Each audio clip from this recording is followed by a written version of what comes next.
Hello，你哋大家好，好高興嚟到 C Channel，咁啊希望啦大家咧就祝福你哋有一個新嘅馬年。咁今日咧就如果呢條片出嚟嘅時候咧，應該係大家咧就恭喜大家新年快樂嘅。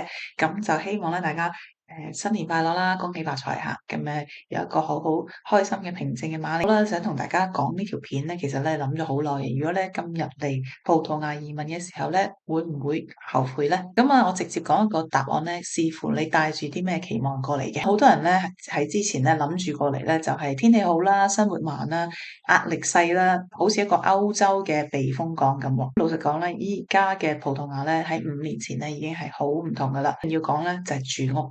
今日租金咧升得好快，人工咧係根本跟唔上。1000蚊嘅租金對於外國人嚟講咧，可能係仲係還好，但係對於本地人嚟講咧，已經係一半嘅人工啦。第二咧，喺移民嘅程序啦，老實講，就算你合法交齊晒文件咧，一切規矩咧都遵守，都要有心理準備。等候嘅時間啦，可能係好漫長，而呢種等咧係會令到你成個人嘅節奏卡住嘅。三咧就係生活成本，超市啦、能源啦、裝修啦、管理費啦，其實咧都唔係話太平嘅，只不過咧已經冇人再係話好平嚟形容啦。咁咧你係嚟呢度揾快錢啦，或者希望一步一登天嘅話咧，我可以話後悔嘅機會咧其實係好高嘅。咁但係如果你想過一個冇咁捲冇咁生活節奏咧，咁生活態度咧，咁咧就可以慢慢嚟呢度重整你嘅人生節奏嘅話咧，你未必會後悔。但係咧，葡萄牙好唔好咧？而係咧佢仲適唔適合依家嘅你。咁亦都大家睇下咧，其實好多嘢咧喺葡萄牙嘅生活咧，你可能會發現咧朋友圈開始散啦，有啲人翻咗去啦，有啲人咧向前行啦。咁咧經常咧我都發現咧係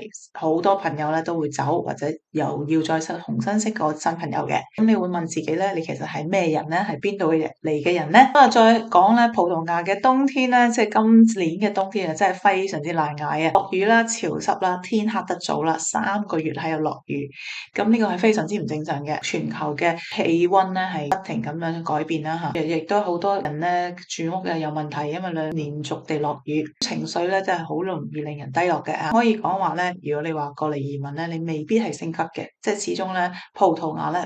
而家好多人都開始咧出嚟講啦，其實咧唔係一個城市，而係一個好似一個鎮咁樣，或者係一個農村嘅地方。好多唔同嘅網絡咧，有好多中國人都話咧，葡萄牙咧係比較落後嘅，我都係同意嘅。咁所以咧，你要大家睇下點睇咯。咁啊，希望咧大家有個新嘅新年快樂啦！如果你哋中意葡萄牙嘅生活咧，就不妨咧留言俾我聽下，睇下你咧喺葡萄牙過得成點。希望咧你哋咧如果中意我哋 channel 咧，就 follow 俾個 like。再見。